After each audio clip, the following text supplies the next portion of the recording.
Let's take a look at the decks. The decks. First, we have Warrior. Watley's Warrior. Let's take a look what this has. Athletic Studies, Common, Shield Slam, Epic. Ringmaster's Baton, Epic. It comes with Doctor and Ringmaster. All right, so this deck is trash. Let's move to Warlock. Warlock, they're giving you a Zoo deck. You get 1 legendary. The previous deck, you got 2 legendaries. Zoo Warlock is a very strong deck. It's a Zoo Warlock with random fucking discard cards. This deck is bad. Let's move along. Shaman. For Shaman, it looks like it's trying to get you in. It's a very aggressive Shaman. You're getting 2 legendaries. Instructor Fireheart, which is a very good Shaman legendary, found in many different Shaman decks. Storm Crash, a very good Shaman legendary, found in many Shaman decks. Doomhammer, the iconic slap you in the face every turn.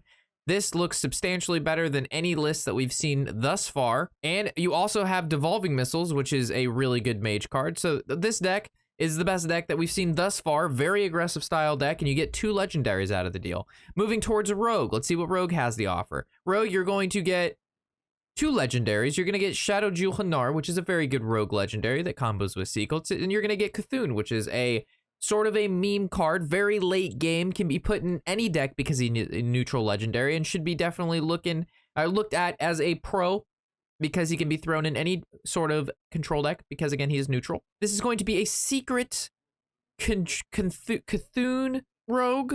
Very janky, but very fun. Very fun. This looks like a fun deck. The Shaman deck looks better. But again, we have to remember Cthulhu is a neutral card, and that counts for a lot. This looks like a very fun meme deck, but not as powerful as the Shaman deck that we just covered. Taking a look at Priest. Priest, you get 2 legendaries. You get the Souls, which is a card that no one plays. You can generate this card. So people play it when it gets randomly generated, but no one actually plays it. Soul Mirror, which is one of the best Priest cards, and definitely a very solid legendary found in every single Priest deck. It's running Rally, which is not a huge Priest archetype right now. This looks to be the more of a Miracle Priest, which revolves around using the Rally, which is in the deck, in combination with your Blood Weaver and your Sethic Vile Weaver to combo off during huge turns, because after every spell you play, the Blood Weaver will reduce a card in your hand by 1, and then when you target a minion with a spell, the Vile Weaver generates another spell, and the Rally is able to continuously bring them back to life, and you're just gonna kind of go infinite combo. This is a very hard deck to play. Definitely do not recommend for a new player, because it'll look like a piece of shit deck, but the deck's actually really fun, but it's a very combo-based deck, very pop-offy. Most Priest decks right now are more control style, but we are getting to a point where the Miracle Priest may find a good spot in this meta, depending on how everything pans out. So if you're a Priest player and really enjoy combo decks, this is a good deck, but I'm still thinking the Shaman deck is probably the strongest in regards to playability and how much it's going to win. Looking at Paladin, my favorite class to ever exist in Hearthstone, and one of the hardest decks to ever pilot in the game. It requires the smoothest brain of all.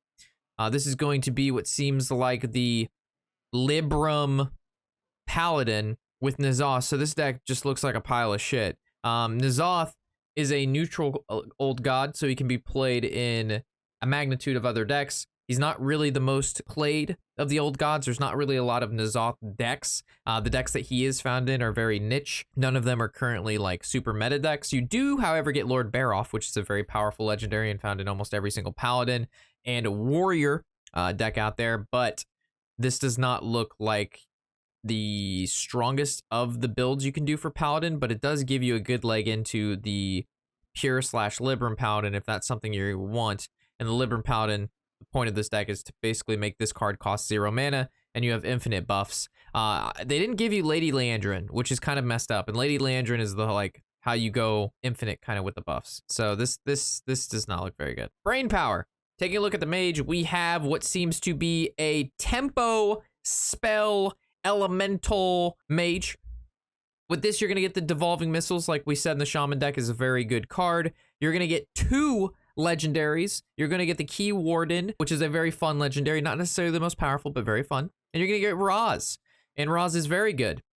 And he works well with spell power, which this deck has a lot of. Oh, my mistake. We have a third legendary here, Yogg-Saron. A very fun neutral legendary. Again, we like neutral legendaries because you're not bound to playing them in a singular deck, which means you get a lot more value out of those cards. This looks like a pretty solid deck. Solid in terms of fun, probably not as good as that Shaman deck that we covered, but you have a lot of playable cards. Like Roz can be played in Shaman and in Mage. Yogg-Saron is a neutral, can be played in a bunch of different decks. And then Key Warden again can be played in Mage and Rogue. And it just looks pretty fun and good.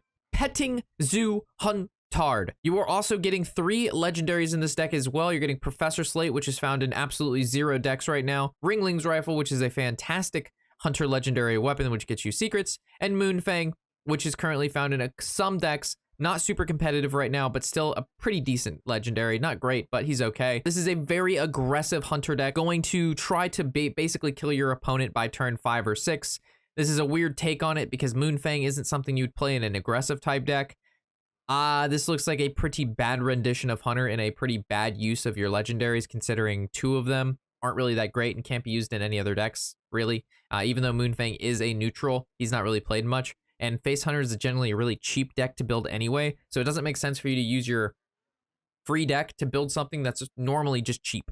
You know what I mean? You want to get the most out of your free deck and get the most legendaries that you can use in other decks. So I would not recommend the Hunter deck. For the Druid deck, what do we have here? We have the Guardian Animals Druid. Again, N'Zoth and Moonfang are going to be your 2 legendaries. Not a big fan of this at all. Big Druid has, at one point, was a pretty good deck, but it hasn't been a good deck in quite some time. It's a very meme deck. I guess when it works well, but there's just better stuff. You want to get more out of your dust, and this falls on this is exactly falls on the same exact category as Hunter. This is bad. And then we have Demon Hunter. Let's see what Demon Hunter has to offer. You're getting 4 legendaries out of this bad boy. You're getting the new Forged in the Barris Covis Bloodthorn. Very, very good card. You're getting Kanye himself. Very, very good legendary. Star Student. This is more of a meme card, but is very good in certain matchups. And you're getting Zai the Incredible, one of my favorite cards in the game. Very value-based card. Not necessarily very good, but is very value-based because he allows you to copy the left and rightmost cards in your hand, so you can get basically twice as many of them, which in some situations, when used correctly, can give you like an amazing amount of damage the following turn. Taking a look at what this deck wants to do, this looks like an Outcast Demon Hunter deck with a lot of burst and some good draw in it. You're getting 4 legendaries. Keep in mind these 4 legendaries are Demon Hunter specific, so you're not going to be able to use those in other decks because they're not neutral. But in regards to like legendaries, 4 legendaries is a lot. And this looks like a very sort of just fun Outcast Demon Hunter deck. If aggression is your style and you don't want the Face Hunter, like if you enjoy aggression, but you definitely didn't want to craft the Face Hunter because it was just not good value, this is really good value into Demon Hunter, and the deck actually doesn't look that bad. With that, hopefully that gave you a good look into what the free decks for new players are and what they have to offer. If you enjoyed and have any other questions, feel free to leave those in the comment section below. As always, I'm Robert Warshak, and happy whatever the hell day it is.